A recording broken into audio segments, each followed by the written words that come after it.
So this is an after commentary on the whole work I've done with road rage and aggressive driving. The whole idea is to bring honor and safety to the roads in America and throughout the world. This is an international problem. England has a huge problem. The Middle East, everywhere. It's not just an American problem. I presented mostly to American media. I'll show you. So this is literally thousands of articles. I was being interviewed twice a day for a very long period of time. There's the twice a day. That's me, yeah. That was me back in the 90s, yeah. And then I was in textbooks. So I was talking to somebody who was in Canada, and he said, I saw your name in my textbook. He was in trucking school, so there was this trucking manual. People would just come up to me and say, I can't get away from you. You keep showing up in these media. Literally thousands of articles, many magazines. I mentioned People magazine, yeah. So it's going to start with each of those Newsweek, New York Times. I'm hoping that ties in well. So Bill Maher was introducing America's road rage therapist. Welcome, Dr. Arnold Nerenberg. All righty, welcome to the show. Let us meet our panel. He is a clinical psychologist and America's road rage therapist, Dr. Arnold Nerenberg. Okay. That's what I just said. Thanks for that good introduction, Bill. So long ago, it was about 25 years ago. I should mention that I ran into him about 5 years later at Toronto Airport. He didn't remember me. I said, I see so many people. He didn't remember me. But we had a good conversation. I was surprised he was very short. I forgot that he was that short because in the show, I forget. He's got such a big personality, you don't notice it. And then I found out later that the other people on that show were big stars. I didn't even know that when I was with them. Nice group of people. Yeah, I presented to a whole auditorium filled with generals. At Fort McPherson in Atlanta, Georgia. Being in a room, they were having war seminar, because we were with Afghanistan at the time. And then me, I was in there. And it was like a 4-star general, it was a 2-star general that gave me the coin. So we're looking out to promote this to some corporations. In fact, nurse practitioner Bertrand is the one he's got pretty good ideas of how to bring this out to them. For them to sign up to be on the video programs. We'll give them a free entry to it, and then they can pay later for subscriptions, small amounts of money. But there's so many people, it would add up to quite a bit. But so I was traveling all over the United States. I had a full-time publicist. The two of us would be traveling all over, renting cars, flying all over, and on my own dime. I never had a grant. I never applied for grants. Once other people pay for your stuff, then you're beholden in some way. So I just financed the whole thing, including financed my own research project of interviewing 1,500 people about it. We actually found that the key variable, whether somebody's going to become a road rager, an angry driver, was not socioeconomics or education or profession. Didn't matter whether you're a psychologist, preacher, police officer. 53% of the people would have it. As a matter of fact, when I used to give seminars on a grant from the state of California, I used to say there's 3 things going to happen. Number one, you're going to laugh a lot. Believe it or not, when people start relating their road rage incidents, how they told somebody off or flipped somebody, everybody thinks it's funny. They would really laugh. And the other thing I guarantee, when I ask how many of you have a road rage issue, an angry driving issue, over half of you are going to raise your hand. Always happened, always got the laughs. Not because I was funny. People thought it was funny hearing about these angry drivings. And I said, and the third thing was that you're all going to agree you don't want to do it anymore. And I always delivered on all 3 promises. Now, it took me 2 years of going down the wrong road. I would say, you want to be a good citizen. You could cause harm. It could be an accident. Didn't reach anybody. When I would talk about lawsuits, some people say, I guess maybe I'll control this because I don't want to get sued. When I talked about your children more likely, because the main variable for whether you're going to become a road rager was parenting. If they see your parents doing it, you're more likely to do it. If you want to turn right, you put the signal right. You want to go left, you put it left. If somebody cuts you off, you flip them off. They just figured that's what it is to drive. They saw their parents doing that. That was the main variable. So to not have their children doing it, some would do it. But how do you reach anybody? You could give all the advice about anyone you want. Nothing reached anyone. And then I found the cure. And it's very simple. It took me years. And the media, meantime, kept interviewing me because it was a very big topic. I don't even know, not the media, I'm not even sure if they were that interested in the cure. I think they just were fascinated this was going on. It was very reportable. And you were having very spectacular instances of shootings and rammings and beatings and stabbings. And that was newsworthy. And I would come up with these things that really were not key. I'll tell you what the key thing was, how I found the cure. I thought people want to come to me for therapy for road rage. Nobody wanted to come. Why?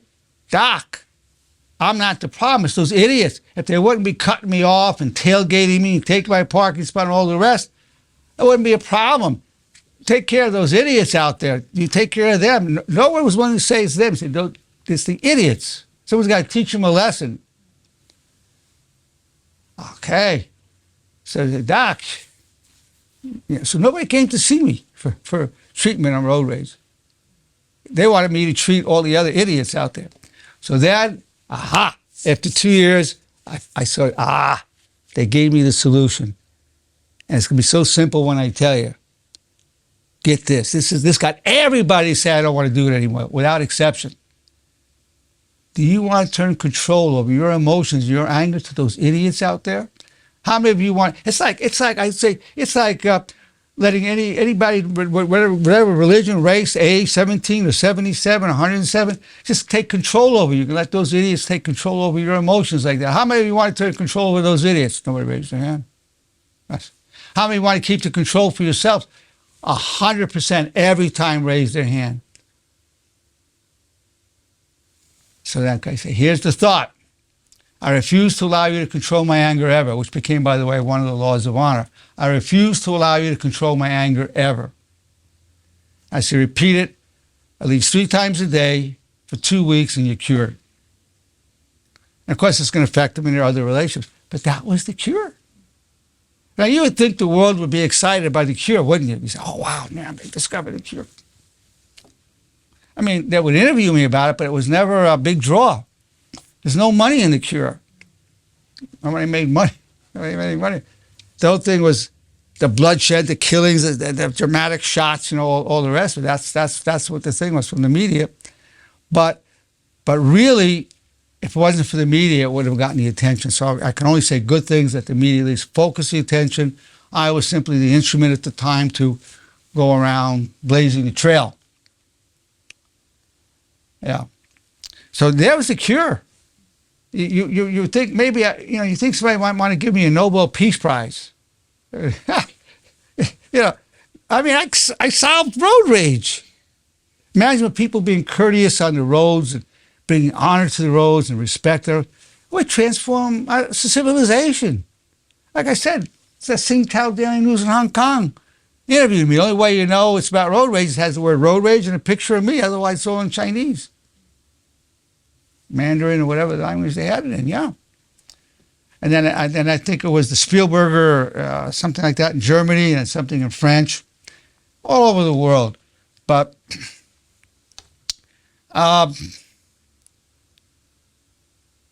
so now it's a revival of the whole thing. Now, I would be hired for a lot. I spent a lot of money out of my own pocket. I mean, a fortune.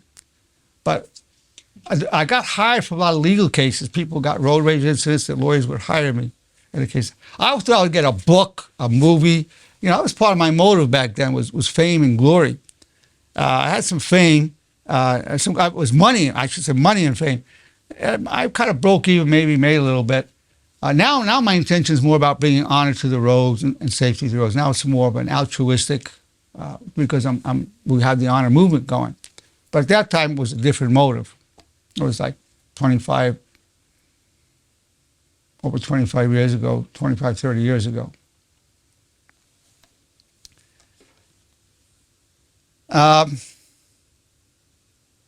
I had a potential book deal that they felt there wasn't enough pages in it. So all kinds of things that were possible spin-offs of it.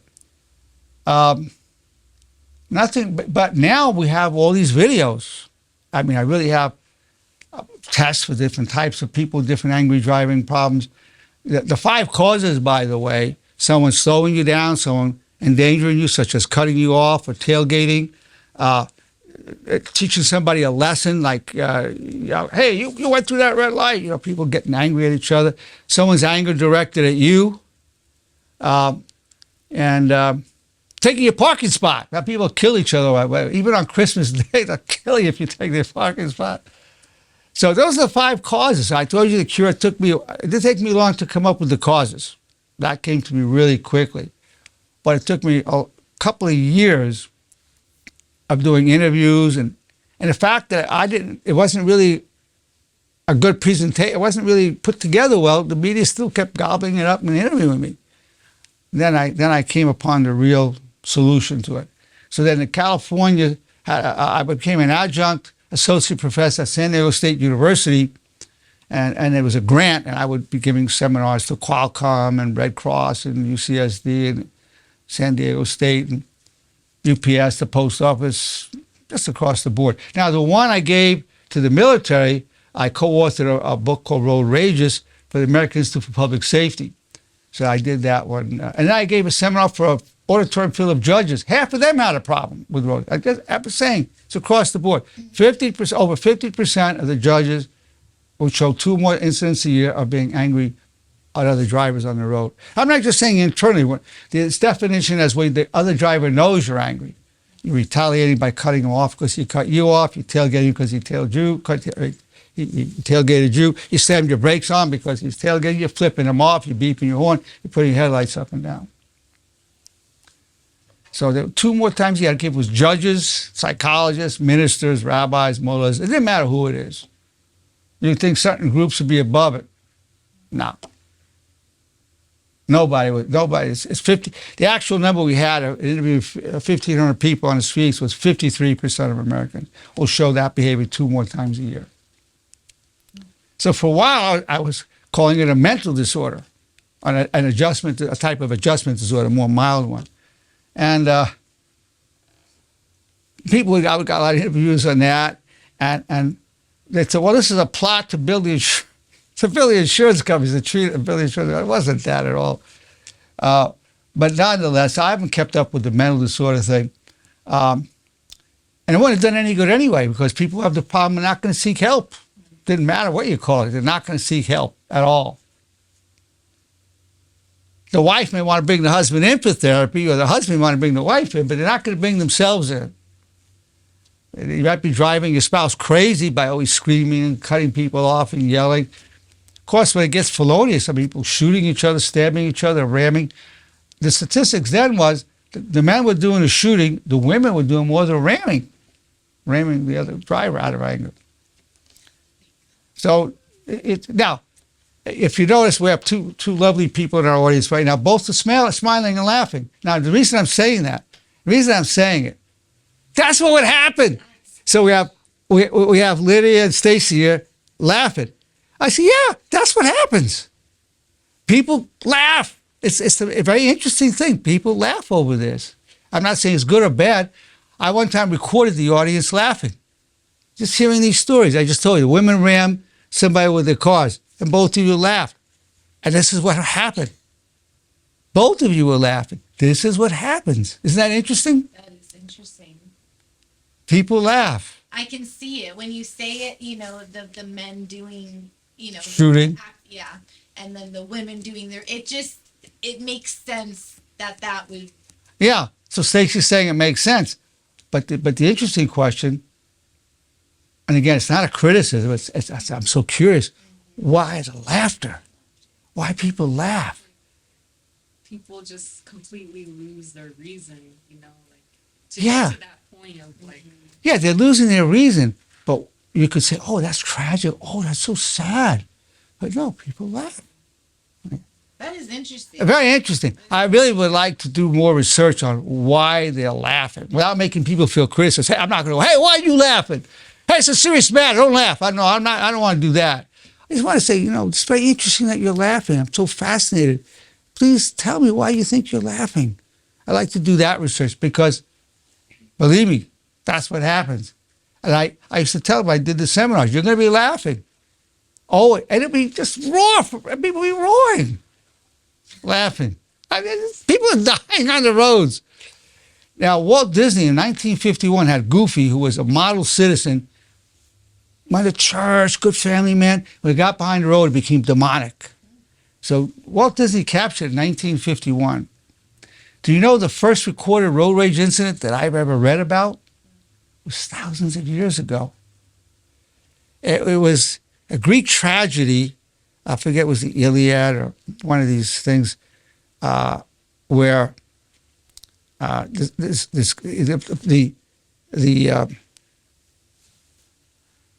this person prophesied, told us the prince his future, that he was going to kill his father and marry his mother, and he was horrified. So he left that kingdom because he didn't want to be in that situation. So he's on the road. This is a Greek tragedy, and another chariot's coming this way, and he's coming this way, and neither one would get off the road. So he got out, and he went over with his sword, and he killed the driver and the passenger. And then he went on to his travels, and he killed him.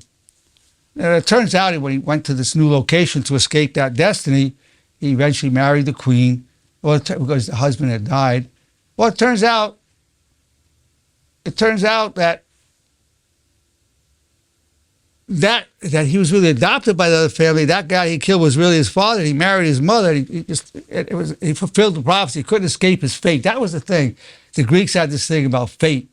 But that's that's the story. That's where the whole thing, the Oedipal complex, the whole thing where it was having this thing, and then he blinded himself. It was a very big tragedy. But the point was a road rage.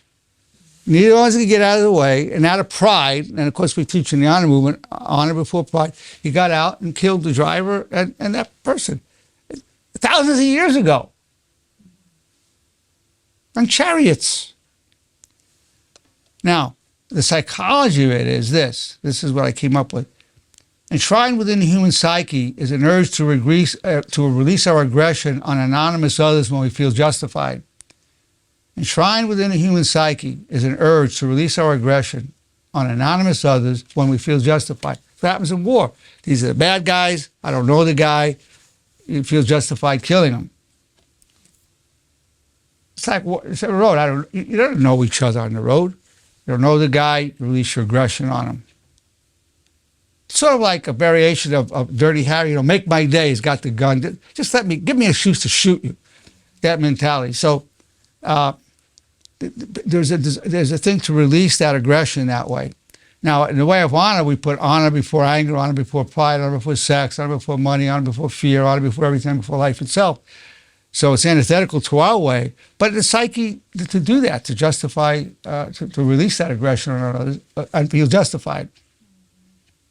People justify it for all kinds of reasons. Hey, you looked at my girlfriend like that. Wham! He insulted me. He justified. He looked at his girlfriend. So that's what's happening. People want to justify their anger. People want to justify any kind of thing they do anyway.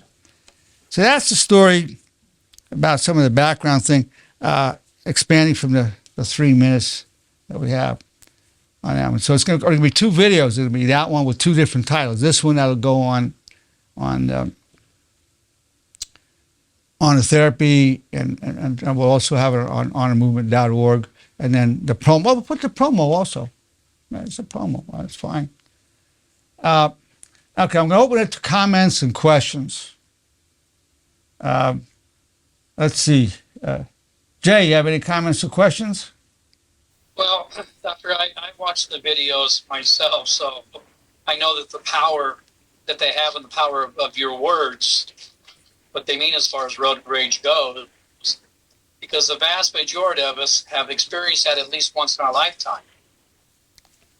So as you work your way through it, and we just learn to calm down and deal with it with honor, it certainly makes it in my case, made it go away. Really, you had an issue before, Jay? Yeah. Yeah. I had a lot of issues with people not doing things as quickly as I wanted them to. Yeah, slowing you down was one of the causes. Yeah, that was one of the causes. Yeah. It's funny, I became the expert on this, and most things I'm an expert on, I have an issue myself. That's how I became an expert. But I don't have this issue. I do.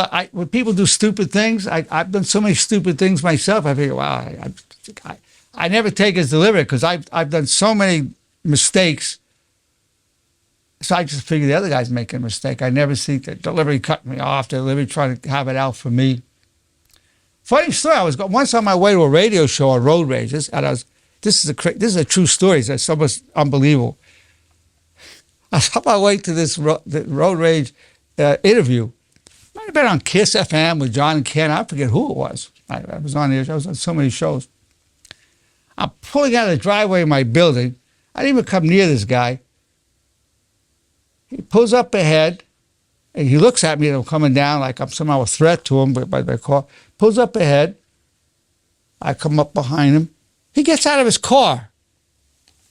Now, at that time, I was trying to get a sign of apology because we found if you apologize, 60% of the people get over it. Not everybody, 60%. So I was trying to develop this sign. I was trying to get into DMV handbook. It didn't happen. It would be this. So when he saw me like that, I went like this. Maybe he thought it was an obscene gesture. I went like that. And so he got out of the car, and he stood there. I stayed in my car. But I encountered a road rage that could have turned deadly on my way to be interviewed on road rage. That's a true story. Yeah. And right in front of my building here, right on Painter Avenue here. And then I remember he was going. And then I think I went up ahead of him because he had stopped. I went ahead of him. And I called my secretary. I said, can people track down the owner of a vehicle from my license plate? So then I turned off the side street. And then I turned down Wardman. Then I went over to Beverly. And by the time I got to Beverly, he was there. I was like something out of a movie. And that guy was there. And He didn't say anything? no, he saw I was not interested in fighting him. I didn't accommodate him. He was inviting me to a fight. He couldn't give me a call. I challenged you to a duel. It was practically like that. It didn't go any further, but I was paranoid that he could trace who I am over nothing. But people shoot each other over these things. They stab each other, whatever. But the irony was I was on my way to be interviewed on road rage, and I told the story to the guy interviewing me. He could hardly believe it. I said, yeah, this really happened on my way here. Probably the worst one I've been involved in. The other one was involved, my wife and I were going to go on the I-10 from Santa Monica. And a lady behind us kept beeping the horn, but we couldn't move because cars were in front of us. So my wife goes like this, like, what do you want? So he kept beeping again. My wife goes, how are you? So the woman pulled aside of us. We have our baby in the back seat in infancy, pulls out a gun, points it, and then some older lady that pushes her hand down, and they cut in front of us and go. But here's a crazy story. I did an interview saying, I said to people, what percentage of the people you think carry a loaded gun in your car? Nobody knows, right? But if you had to guess, some people say 50, some 75, some 10. Well, the average number that people felt were armed in their cars was 35%. So the average number that people thought 35% of the people are armed in their cars.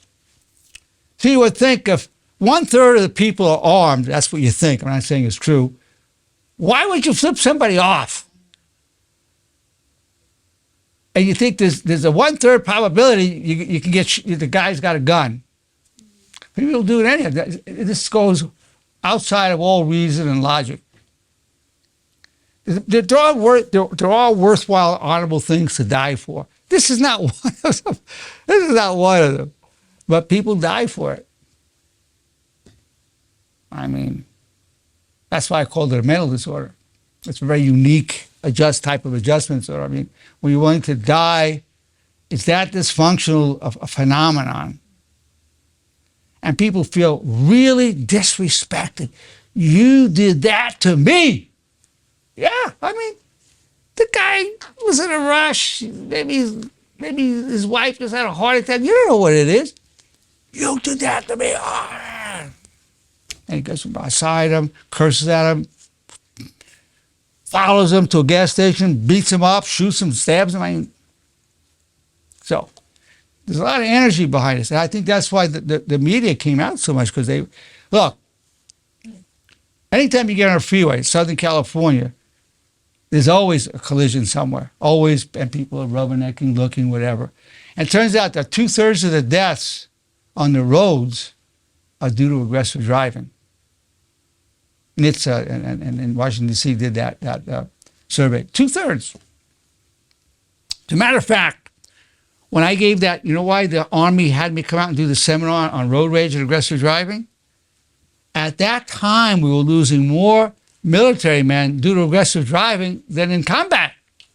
Yeah, at that time, we were losing more soldiers due to aggressive driving than in combat. In fact, I'll tell you something right now for every one of you. The most dangerous thing you'll ever do is not jumping out of a plane with a parachute or going skiing. The most dangerous thing you'll ever do is get in your car. Most dangerous thing you'll ever do. That's the truth of it.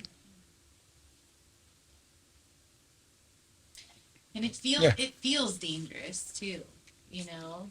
Even just coming over here, I could think of, just bumper to bumper traffic and people still swerving and speeding to go one car, and you just go, wow, wow. Yeah. It's scary, actually. When you really think about it, but we're so used to it that we just live with this, It's much more dangerous than the IEDs, and when so many people have had their legs blown off, whatever. But you look at how many people had their legs ripped off, their heads ripped off from this. I mean, so-called civilians. Okay, Tracy, any comment or question about this?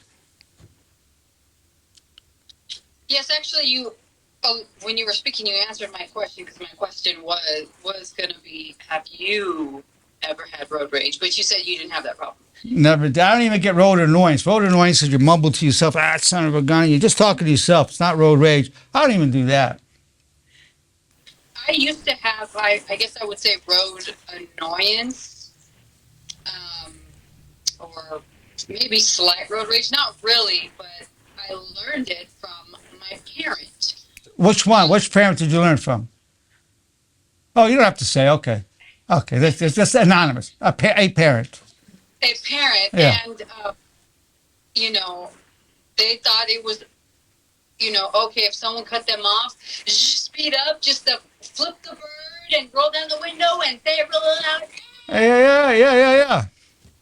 You stupid BI, this, that, and the other. Hey, it doesn't matter if the guy's 80 years old. There's no respect for the elders, or a man saying it to a woman. It's no respect. There's no gentlemanly about it. There's no respect of age. It's nothing. Whoever it is, speak unbelievable words to that person. Even saying, racist things. Oh yeah. They feel justified to say any horrible thing because they feel it anonymous. See, they think they're anonymous. Blank and just blank out of the way, and pay attention and blah blah blah. And so when I first started driving, I would kind of do that just a little bit, and I thought, you know what, I'm like stressing myself out. Yeah. So I don't need to do that. So you stopped over common sense. But you see, the parenting, that was the key factor.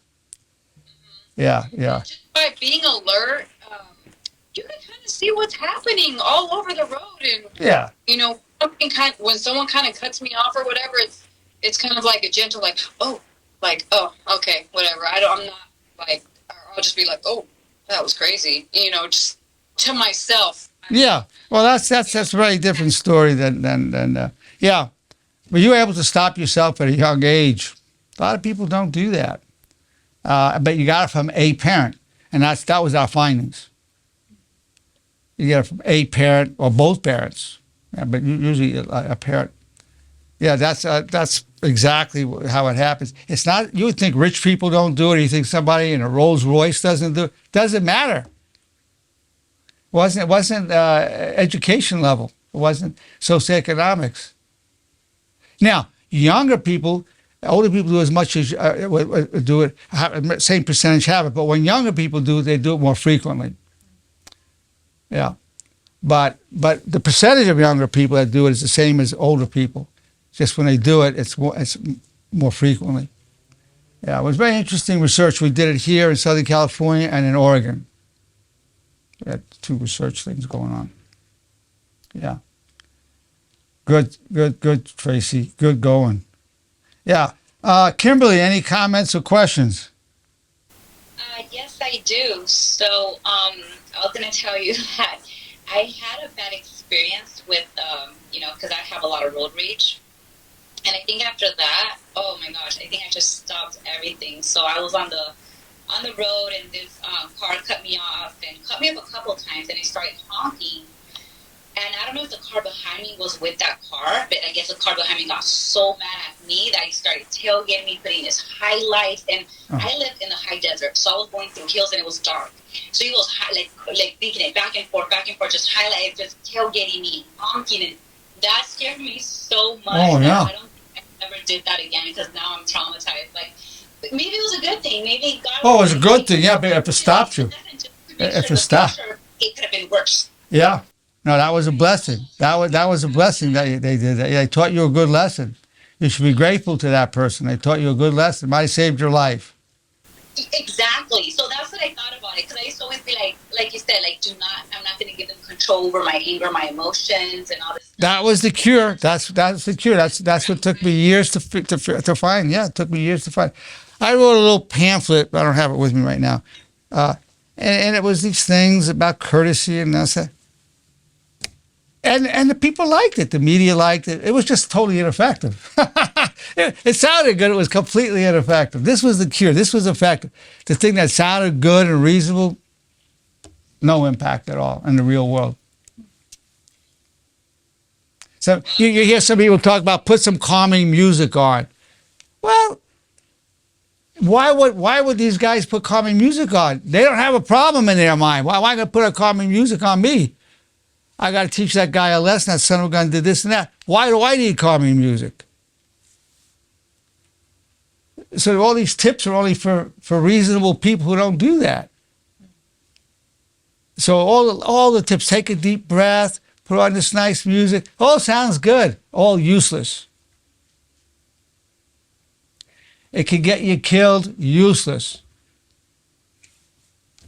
Yeah, because people think 35% of people are armed. You get them killed. They read about it. They see it they see it on TV. This guy got killed. That person got killed. Doesn't stop it. That's what we were doing until I found the cure. I would love, hopefully corporations will come on board. And one of the motives why they'll do it is to cut down their litigation exposure, because they are getting sued over it. So I'm hoping the financial motive will motivate them to. And then the other part is the good PR for the public. We care, and they care about our employees, even though the main motive is it's expensive. And when your guy cuts people off or shoots somebody or stabs somebody or, involved in some kind of angry, aggressive driving, you get sued for millions of dollars. Many millions, yeah. Well, in that case, it was $400 million, the case I was in. And the state of California paid me a lot of money to be an expert witness on their side. Yeah, thanks for that feedback, Kimberly. And congratulations on not being a road rager anymore. We got to thank that guy that threatened the heck out of you. Yeah, he probably saved my life. So, because I had so much road rage, and now I'm afraid to say anything or honk my. Now, do you still have road annoyance? Do you curse the guy out under your breath? Yes. Oh, that's road annoyance. Now, I'm so scared that now I don't think I even do that. I used to do that, and now. He scared the anger out of you. Okay, that's productive fright. That's productive fright. Yeah. So you don't even curse him under your breath. Yeah.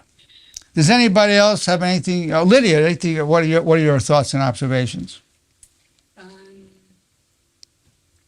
I can't help but to just think where I live, but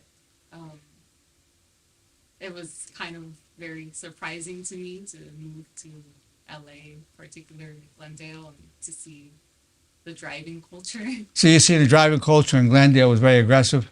Yes, and I also noticed after living there for some time and then driving in other areas, I started to realize I adapted some of those habits, like speeding, and I was like, Yeah, oh but my you don't gosh. flip people. You don't flip people No, off. I don't So that's not angry driving. But it is part of aggressive driving. Yeah, Yeah.